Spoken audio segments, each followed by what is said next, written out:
Hi, Mom on the Streets, Warrior for Kids. I want to tell you, as a child advocate, one of the dreams that I keep having is how do we get behind the doors of the children who are being severely abused and molested.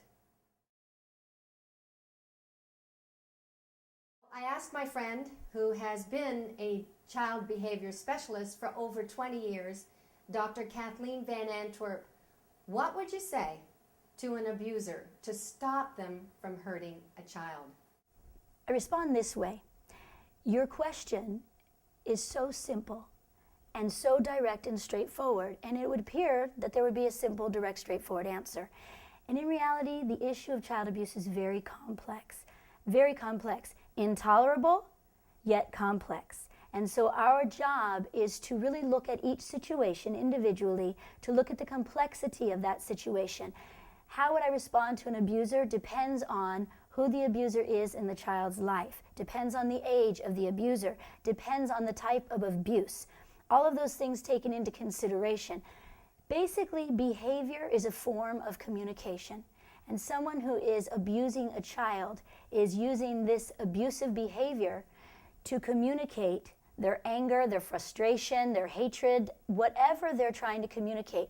I would have to understand what they're communicating. If they have reasons behind their behavior, there's no excuse for child abuse. There's no reason that is acceptable. But what I would say to them is, let us begin to understand your actions, your choices. Let us educate you on children and their rights, their basic human rights, and let us educate you so that you can stop what you're doing, because it is a crime, it is against the law, and it is damaging a child, not just momentarily or periodically, it's a lifelong consequence. So I would have a very in-depth conversation, but it would take me understanding and asking a lot of questions before I could give you a simple answer. But it would be through education, through listening, educating, and giving that person different tools and giving that person support in the community and giving that person some type of assistance and help.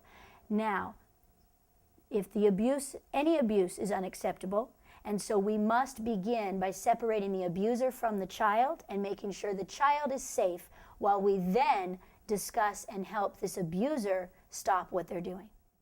I do plan on getting the neighbors to know how to get behind those closed doors.